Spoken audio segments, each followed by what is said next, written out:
Assalamu alaikum Birahma. Alaikum salam Sheikh Jamal, vipi hali? Alhamdulillah, mimi namshukuru Mwenyezi Mungu niko sawa kabisa. Wapi tena Birahma, na kuona uko na haraka.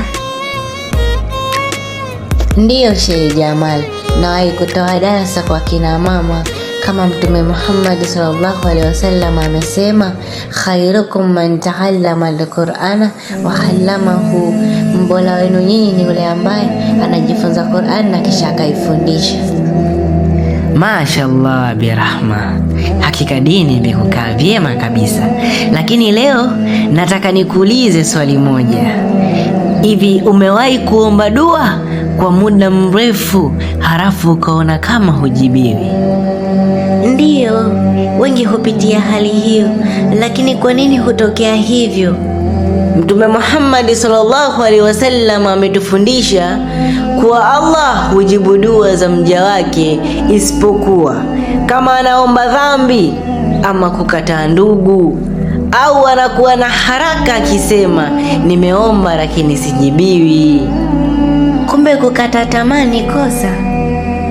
Ndiyo, na Allah anasema katika Qur'an sura ya 40 suratul Ghafir aya nambari 60, Mwenyezi Mungu anasema wa qala rabbukum du'uni astajibu lakum.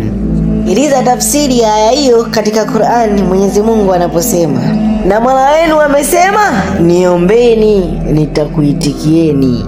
Sasa Sheikh Jamal, kwa nini wakati mwingine tunaomba majibu yanachelewa? Wanazuoni wameeleza kutokana na hadithi kwamba Allah anaweza kufanya mojawapo ya mambo matatu: akupe ulichoomba, akuondolee balaa ambalo ukuliona, au akuwekea malipo yake akhera. Kwa hiyo dua ya Muislamu haipotei, wewe hata kama uombe vipi, ila Mwenyezi Mungu anaangalia katika mambo matatu: akupe ulichoomba, au akuondolee balaa ambalo hukuliona. Wenda umeomba kitu kwa Mwenyezi Mungu, lakini huwezi jua nini kinatokea baada ya wewe kupata hicho ulichokiomba. Kwa Mwenyezi Mungu anakuepushia lile balaa, kwa usiendelee sana kung'ang'ania kwa nini Mwenyezi Mungu hajibu dua yangu, lakini ujue kabisa dua ya Muislamu haipotei. Ngoja nikukumbushe katika kisa kimoja. Kuna ushahidi kwamba Allah humjibu anayeomba.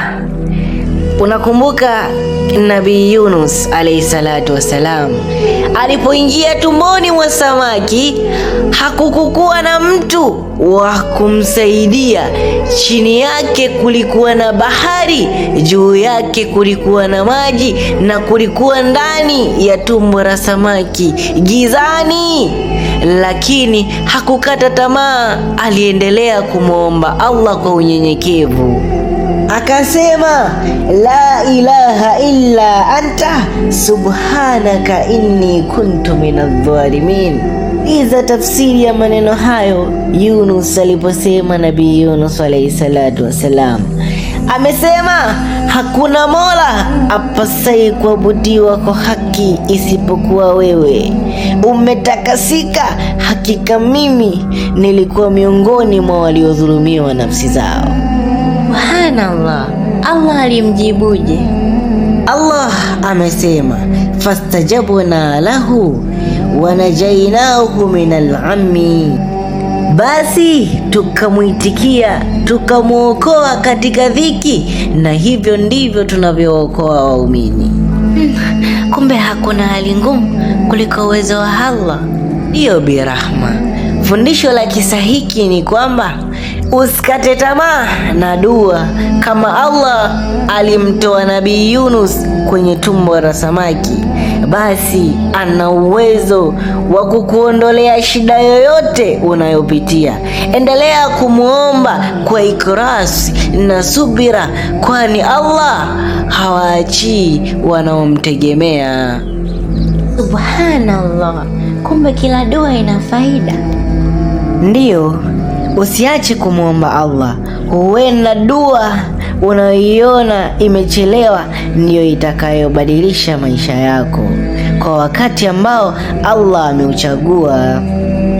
Allah atujalie tuwe miongoni mwa wenye subira katika dua. Allahumma amin.